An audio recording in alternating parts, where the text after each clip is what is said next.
Guys, nagluluto ako kaya dito muna tayo mag-film. So, gusto kong pag-usapan si Digido. And just a couple of days ago, I think 2 days ago, some of you have probably saw this na sa aking Facebook page na na-revoke. Nakita ko doon kasi sa Facebook ni SEC na na-revoke daw yung revocation order ni Digido Finance Corporation. I'm sure kilala nyo na si Digido, but if you don't, then stick around. I've also made several videos about Digido. You feel free to check them out in this channel. Pero sabi ni SEC, the Securities and Exchange Commission has revoked the Certificate of Incorporation and Certificate of Authority to Operate as a financing company of Digital Finance Corporation, which operates online lending platforms, UnaPay and UnaCash, for opening and operating 4 branches without opening the necessary certificate of authority from the Commission. Actually, guys, to be honest, nakaka-confuse.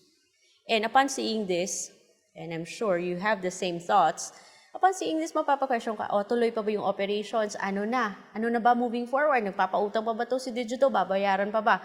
We'll talk about that. I know what you guys are thinking. So, meron pang official press release si SEC at pinuntahan ko, it doesn't really provide so much information to answer that question. For me from the point of view of someone na umuutang din, like you, it's not complete. Like, ako mismo, parang sasabihin ko, so, what now, moving forward? Napunta rin ako dun sa, sa article sa ABS-CBN, at in-explain na yung revocation order, yung reason ng revocation order is because of those kiosks na akala nila is marketing lang, yung pala parang nag-iinganyo sila mag-operate. Which reminds me of the same thing that happened sa kay RoboCash. Anyway, so this video, it's an informal vlog because alam niyo naman, typically, nag-tutorial ako, nagre-review ako ng mga online loan platforms. But here, siguro magrarant ako. I'm gonna send, hopefully makita ni Sec, hopefully makita rin ni Digido. Shout out nga pala kay Chris. Ilang beses kami nag-usap, nagpasalamat sila sa feedback ko about Digido and UnaCash, pero wala namang nangyari moving forward. Digido is the same Digido na mataas yung interest. Hindi po maganda yung kanyang terms. Same is true with UnaCash and UnaPay, whatever. I think UnaCash and UnaPay is the most unstable, unreliable app because paiba-iba yung business model niya. Let me take you back before, nung first akong umutang kay UnaCash, pa-email lang yung drama, guys. Nung natapos ko yung loan ko, nabigla ako, nagkaroon siya ng app. And then, after ng app, nag-iba na naman yung business model niya. So, balik, unreliable, pa-iba-iba yung business model. Not to mention na mataas yung interest, makulit pa yung kanilang payment anyways. So, Digido man as an app, UnaPay, UnaCash, yung pa-QR, for me, I think is not a good app. And actually, naiirita ako sa kanilang business model. Yung interest nila, isa pa yan. Anyway, so this video is to rant, to share my thoughts, and I guess expose kung yung kagahan ni Digido. Kasi here, nagkaroon ng revocation order si SEC, and sneak peek, nagpapautang pa rin si Digido. Okay, so wala tayong control sa kung ano mang mangyayari sa app na to or sa desisyon ni SEC, ni SEC moving forward. At kung hanggang sana all speculations na lang tayo, masa-stuck tayo. So, focus tayo sa kung anong dapat nating alam. Kasi the more we know things, the more na mas nakakapag-decide tayo ng tama, na iiwasan natin yung hindi maganda. Anyways, gusto ko lang i-point out mga things na gusto kong i-share. Kasi yung channel na to, hindi lang naman siya about, utang. But I want to share my knowledge kasi yung knowledge ko sa utang ko, ang laki pong natulong sa akin. Kaya I want to share this knowledge with you guys. Ayoko kasi matulad dun sa mga online loan vloggers na pinopromote si Digido through their links because I am not a fan of Digido. Anyway, so first question is, nagpapautang pa ba si Digido after nilabas ni SEC yung revocation order na yan? Yes!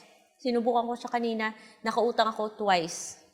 Tinry ko siya sa Android, tinry ko siya sa iOS dahil si Digido, kahit na may revocation order which is vague, unclear, I don't know kung anong mangyayari moving forward. So, kung ano na lang makikita natin as users, as borrowers, yun na lang yung pag-usapan natin.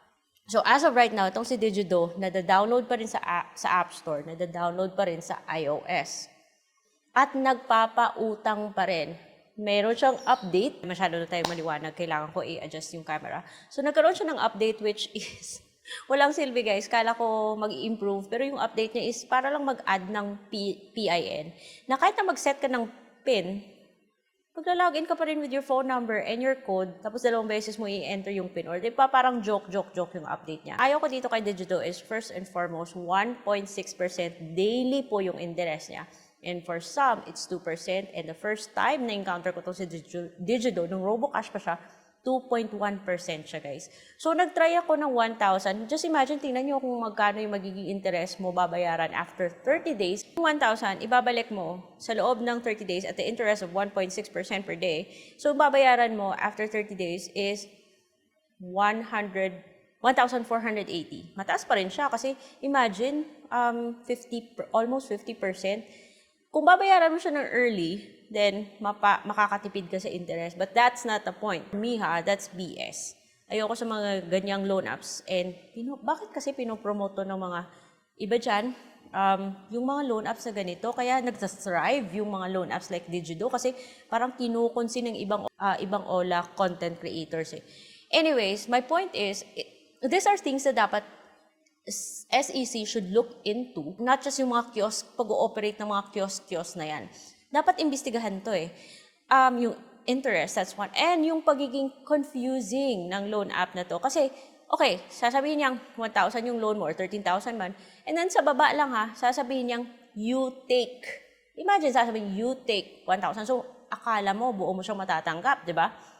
And meron nga siyang promissory document, but kung nasa Android ka, depending on your phone, hindi mo siya ma-open. So, feeling ko dapat yung lahat ng details about your loan, promissory note, should be accessible within the app. Buti kung naka-iOS ka, kasi pag click mo niyan, makikita mo yung loan details mo at doon ko nakita na 1.6% yung daily ko. Ito yung magiging penalty and may kaltas. So, the app is misleading kasi 1,000 yung loan, you take 1,000. And that's very misleading. I'm not gonna blame you if you have impressions like akala mo buo siya matatanggap. Hindi. May kaltas siya. So, that is why, nung tinake ko yung 1,000 na yun, yung pumasok is 940 na lang. Binayaran ko siya kaagad because I know the second question is, paano bayaran? Guys, paano bayaran now na na-revoke? Okay. As mentioned, nada-download pa rin siya sa iOS tsaka sa App Store. And it is still working. So, if meron kayong existing loans, mababayaran pa rin siya. And merong QR doon. You can use your lifetime ID if you want to pay through 7-Eleven or ma-access nyo yung QR if you want to pay via GCash or Maya. And the second red flag na nakita ko doon, diba, sabi ko, ito yung nakakairita Pagkatapos siya nag-thank you siya na binayaran ko and loan approved na agad. Alam nyo yung usually kung anong nangyayari pag meron kang offer, yung sinasabi niyang loan approved na ganito, expect na ako may tatawag for the next 3 days. Yung mga agents niya. Ifo-follow up ka nila kung bakit hindi ka nag-take ng loan. Ganyan sila kakulit. And tatanong pa nila, ba't ayaw mong mag-take ng loan? Sayang. Ba't mo sasabihin sayang? Bakit ikaw yung magbabayad? Napaka-BS din ng marketing nila. So, gusto ko i-expose yung Digido for more people to be aware na dahil wala tayong control sa decision ni SEC moving forward, wala tayong control sa app na to kung bakit ang tigas nila At least may control tayo sa pagdi-decide kung gagamitin natin to o hindi. So more people should be aware na ganito yung style ni Digido. Nakakainganyo siya kasi sasabihin niya 0% interest siya on your first loan. But that is just a trap. Akala mo makaka 30 days ka kung first loan mo. Typically, it's just gonna be 7 days or 14 days kung first loan mo. 0% pero may kaltas. Pero it's a trap to get you hooked into their system. Kasi the tendency na to alam nila to kaya sinasamantala nila yung ganitong thinking ng mga tao. Tendency na to na pagkatapos mo kasi magbayad ng loan, the thinking is, sayang yung binayad ko. So, loan ako ulit. Kaya yon. Kaya meron silang ganitong mga trap. So, tendency na kasi natin yan na pagkatapos natin magbayad, kukunin natin yung pera. At mabibigla kang bigla nang reject pala siya. Kasi strategy yun guys para hindi sila matalo. Kasi doon sila kumikita sa napakalaking fees nila tsaka napakalaking interest nila. So, there will come a time na pagkatapos mong magbayad, hindi ka na makaka-reloan. Ayan. Kasi ganito yung style nila. It's their business. So, again, this is a message actually. This is not a tutorial. This is a message. This is a review na wala tayong hindi na ako naniniwala dyan sa revoke na yan.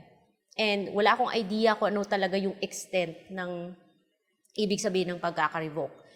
Ginawa ko yung video na to kasi baka may maglabas naman ng isang confusing na vlog